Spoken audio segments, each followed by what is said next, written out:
Welcome to FRCMedia News for Thursday, September 23rd, 2021. I'm Keith Tebow. Former Fall River Mayor Jasiel Correia receives his sentence on federal fraud and corruption charges. Mayor Paul Coogan and City Council President Cliff Ponte advanced to November following this week's preliminary election, and vaccine clinics will soon be coming to city schools. All this and more coming up. Former Fall River Mayor Jasiel Correia was sentenced this week to serve 6 years in prison on charges of fraud and extortion following his convictions this spring. U.S. District Court Judge Douglas Woodlock also sentenced Correia to serve 3 years supervised probation and pay a $1,300 fine. The judge also needs to decide the amount Correia will pay in restitution and forfeiture for his crimes. Attorney Stephen Sabra of Sabra and Asden says the judge took many aspects under consideration in rendering his decision. He made a note that if the sentence is over 10 years, defendants tend to lose hope. So I think that kind of influenced his sentence here of 6 years, but also he added on 3 years of supervised release, which comes out to a total of 9 years, really, where your life is either in jail or incarcerated and then subject to restrictions. So I think overall he took into account the defendant's youth as a factor, but he made some very strong statements about essentially how bad this was as far as what the defendant was accused of and convicted of in federal court. Judge Woodlock also made a point to note during sentencing that the convictions were crude, pervasive, and reprehensible. That the defendant showed no remorse, that he was narcissistic, that he took advantage of friends and family, and that he really didn't understand the defendant. He didn't know who he was because he was trying to consider the nature and circumstances of the defendant in coming up with an appropriate sentence.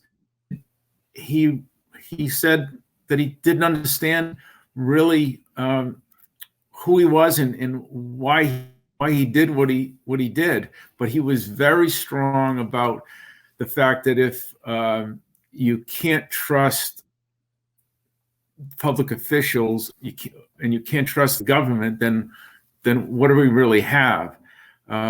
So I think that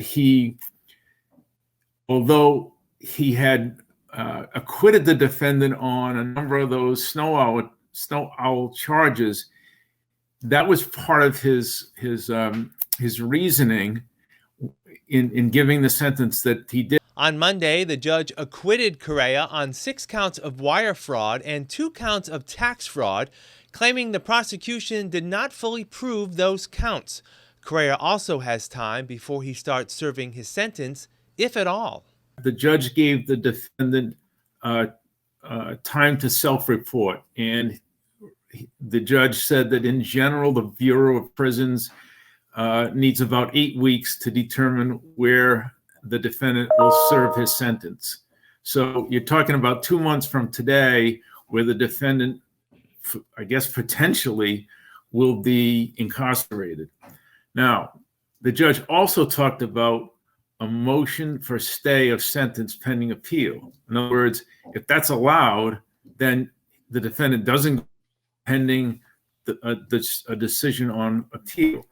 The judge, in my view, indicated that he wasn't inclined to grant a motion for stay of sentence, but he also gave the parties 3 weeks from today to file additional briefs on that issue and on the issue of a motion for new trial, because the judge is going to have to write a decision on this motion to stay the sentence and the motion for new trial so that the appeals court can review it. Attorney Sabra believes the community will likely have mixed feelings as to whether the length of jail time was appropriate. I think most people will feel that 6 years wasn't enough, and that could be just general public seems to often want more. And that's really what the judge has to do. They have to come up with their own their own sense of what's a fair sentence. But I think that's that will be the general feeling. But in response to that, I would say it's 6 years incarcerated, but there's also 3 years of supervised release, and like one of the defense attorneys said in their sentencing memorandum, probation isn't nothing. So you've really got 9 years there, and the judge picked a time that he felt was fair, but he also made a lot of comments from the bench that I think showed that he was concerned about what this meant to the citizens of Fall River. So I think that's the good part of what came out of this, that there is a conviction. The conviction was sustained, of course, pending appeal. Following the preliminary election on Tuesday night, Mayor Paul Coogan had this to say about the sentencing. That's so far in the rearview mirror. That's how I look at that. That's a tragedy that happened. It just so happened he occupied the office before me. I feel bad for the family. Tough to see the family today. It's tough to see the family. It's tough for the city. It's really weird. I was reading the Boston.com story before I came out here tonight, and they talked about the bizarre election in Fall River where he was recalled and he won the election. That's not the way we want to portray the city. But that's a time gone by, and again, I've said it in the campaign, I don't wish bad on those guys, but they made mistakes. They got to pay the price. Fall River held its preliminary election for mayor this week with incumbent Mayor Paul Coogan and City Council President Cliff Ponte earning the top 2 spots and will face off in the November 2nd city election. Here's how the city voted. Mayor Coogan topped the ballot with 3,893 votes, with Councilor Ponte garnering 2,118. Challenger Jonathan Albernaz finished third with 133 votes, and challenger Michael Vandal finished fourth with 50 votes. Just over 12% of the eligible voters cast ballots on Tuesday. Speaking to supporters Tuesday night, Mayor Coogan said he continues to focus on his work as mayor and will back those who will put the city first.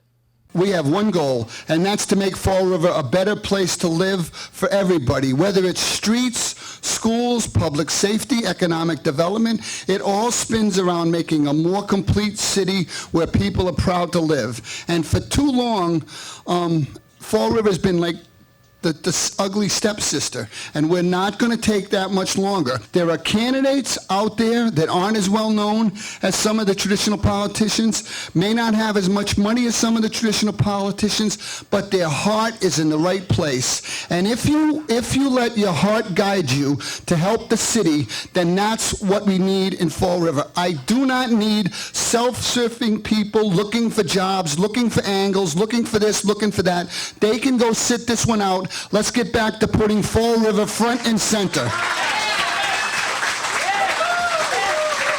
Mayor Coogan said he and his campaign will not rest on their laurels following the preliminary election win. It's a 2-step ladder. We've gone up 1 step. We have to get past step 2. We have work to do. We have to refine our message. We have to make sure we do what we do, get out to the neighborhoods, talk to people, and just keep going forward. We know how to run a campaign. We've been in enough of these, and we're going to keep going. Councilor Ponte told his supporters that he feels he still has the platform and plan to move Fall River forward.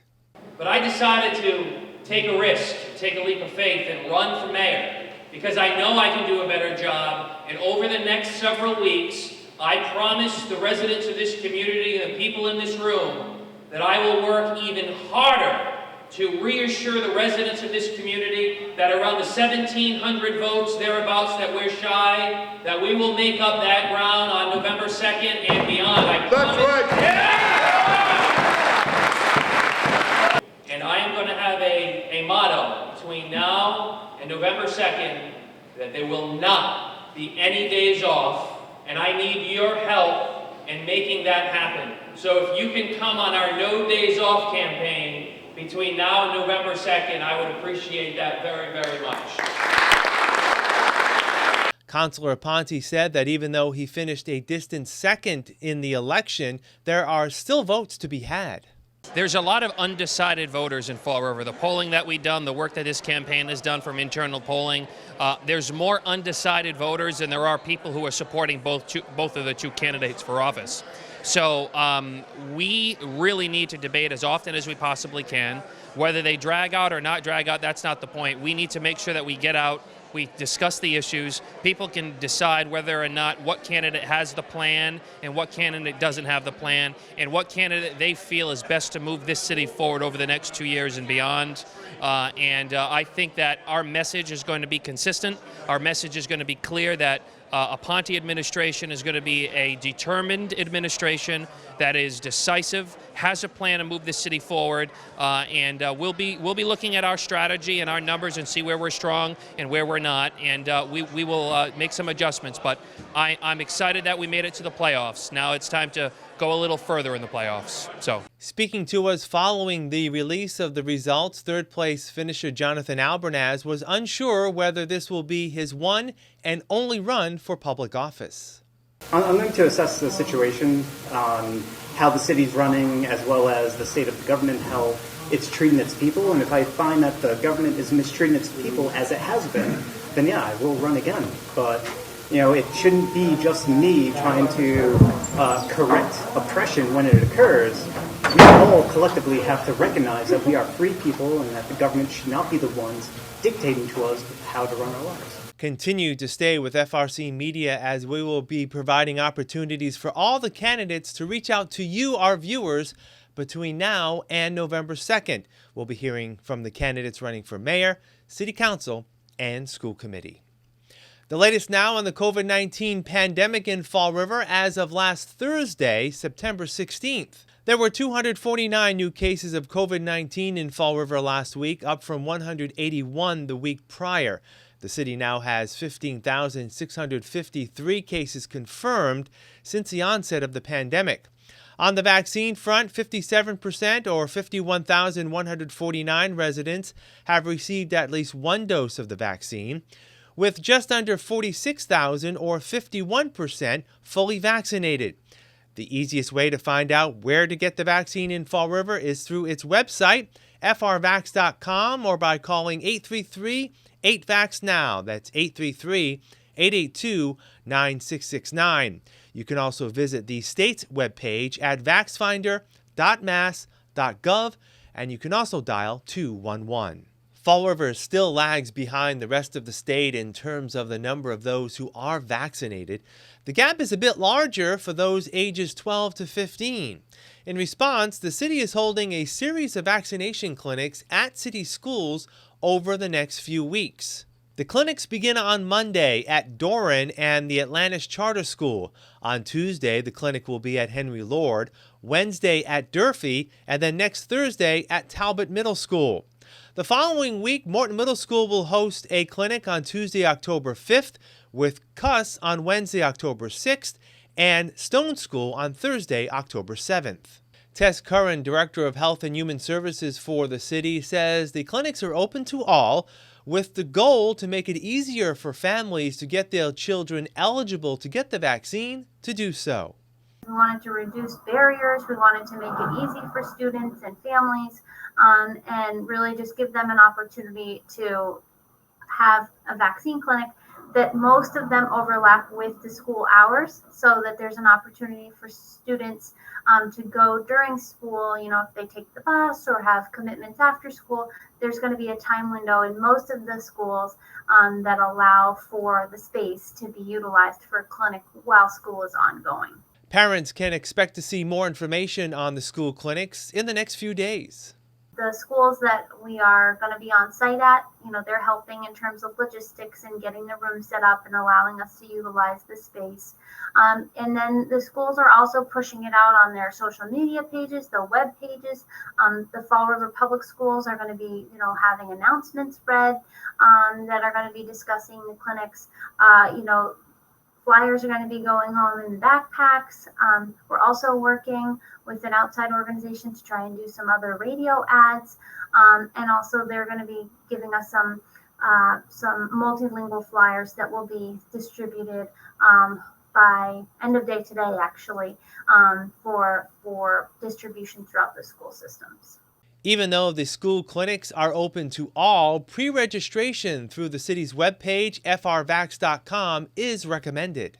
When a parent goes to register their child or a guardian goes to register for the clinic, the consent form is included in that.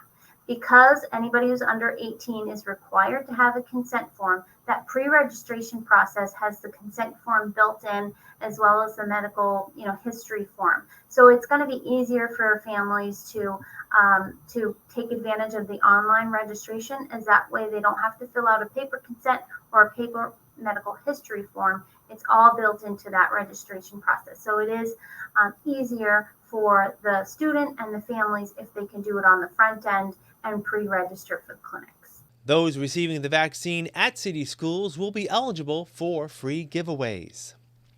The state's 15 community colleges, including Bristol Community College, announced this week that all students and staff will be required to have received the COVID-19 vaccine by January.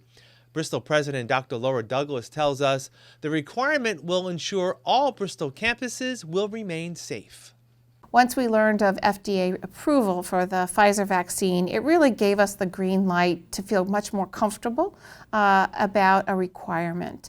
There are a lot of different factors. One is that we want to make sure that it's a healthy and safe environment for our students. That's number one, and our faculty and staff as well. And we also wanted to make sure that students would come back in larger degrees. This fall, most of us at the community college, we only see about a quarter to a third of students in face-to-face courses. And we know that students want to be back in person. And we have had students who have said, I really don't want to come back until I can do it in person. So we want to get back to normal as quickly as possible as well. By making the announcement of the vaccine requirement now, processes will be put in place to ensure everyone is clear on the protocols moving forward.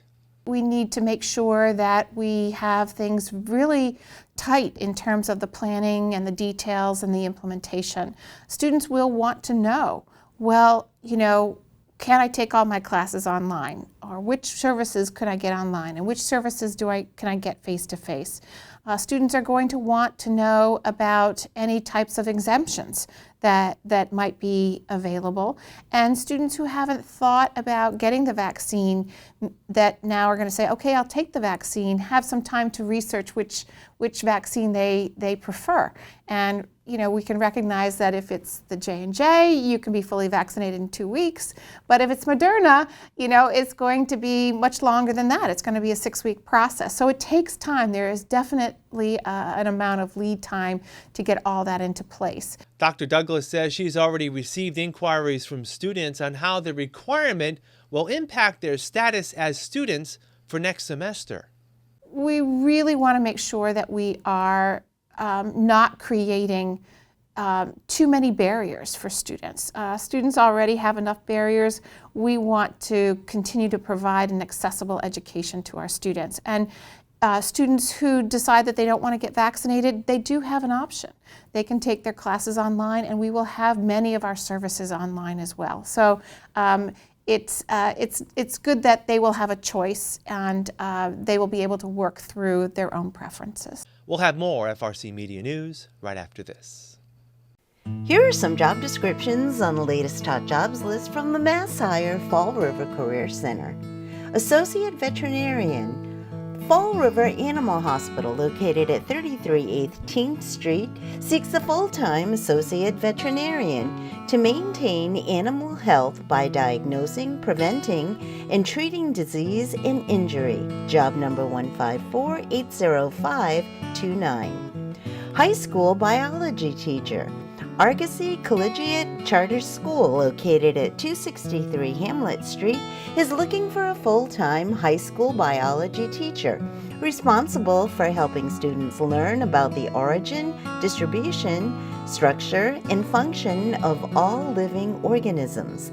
Job number 154-81351. Certified Nursing Assistant, Fall River Jewish Home, located at 538 Robeson Street, is in need of a part-time certified nursing assistant responsible for helping patients with direct health care needs. Job number 154-84644.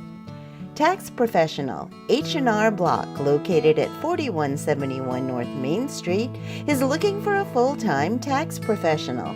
For more information, call 508-675-0700. Blount Fine Foods, located at 630 Current Road, has an immediate need for the following full and part-time positions. Prep Associate, job number 155-10838. Pack Out Packer, job number 155-18913. For more information about these or other positions, visit Mass Hire JobQuest at jobquest.dcs.eol.mass.gov or call the Mass Hire Fall River Career Center at 508-730-5000. Welcome back. The unemployment rate in the city of Fall River fell in the month of August. The jobless rate in Fall River fell to 8%, down from 8.3% in July. Many communities surrounding Fall River and the state's gateway cities either dropped or held steady. The state's unemployment rate rose to 5% in August, up from 4.9% in July. The city of Fall River, in conjunction with the Fall River Youth Violence Prevention Initiative, recognized 13 individuals and organizations as being heroes of peace at a ceremony Monday recognizing the International Day of Peace. The annual awards are presented to individuals and groups that provide a positive message of hope and compassion in Fall River. Far too often, the news is filled with stories of violence and aggression. Throughout Fall River, however, there are many unsung individuals, groups, and programs addressing violence and working toward creating peace. Peacemakers are the ones fighting to make our community stronger through acts of kindness. Heroes of Peace aren't just the organizations that run great city events to promote peace. Heroes of Peace could include that little boy in the park who asks the little girl with no friends to play with, the high school student who stands up to the bully in the hallway, the neighbor who asks another neighbor if he or she needs help after a loud fight in the home, or even the citizen who cares enough about his or her community to report suspicious activity in their neighborhood. There are so many ways to be a hero of peace. We'll put a wrap on this week's FRC Media News right after this. Hi, welcome to Hot Dogs and Cool Cats. This week we have Serenity. Serenity is 8 years old. She is a tortie, short hair. She is very, very pretty. She does have to stay in the cage, unfortunately. She does have a special diet that she needs to speak to. She is on urinary food. She will unfortunately need to have that for the rest of her life. As far as the kind of home that she would be best in, probably be a good idea to have her in a calm home, if not a quiet home, that sort of thing, just so that she doesn't get stressed out, her diet doesn't get messed up, and she continues to stay nice and healthy. We would want her to be a single cat home. That way there's no conflicts with food, treats, that sort of thing. If you think that you're up for taking care of Serenity and sharing some of her love here, you can come on down to 300 Linwood Street in Fall River, Massachusetts at Forever Paws Animal Shelter. Today we have John. John is about 3.5 years old. We believe he is a German Shepherd, possibly Great Dane mix. Good boy.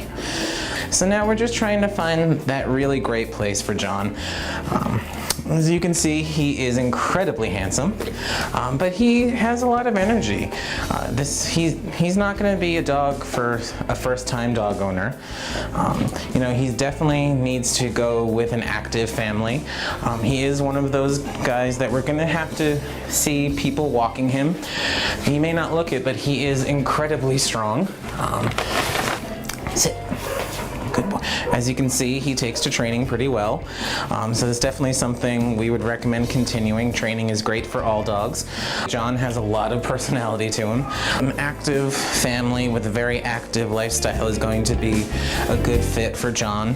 But if you think you have the right kind of home, the right kind of lifestyle for this guy, head over to our website, foreverpaws.com, fill out an application, and then give us a call and we can make an appointment for you to come and meet John. That's all for this edition of FRC Media News.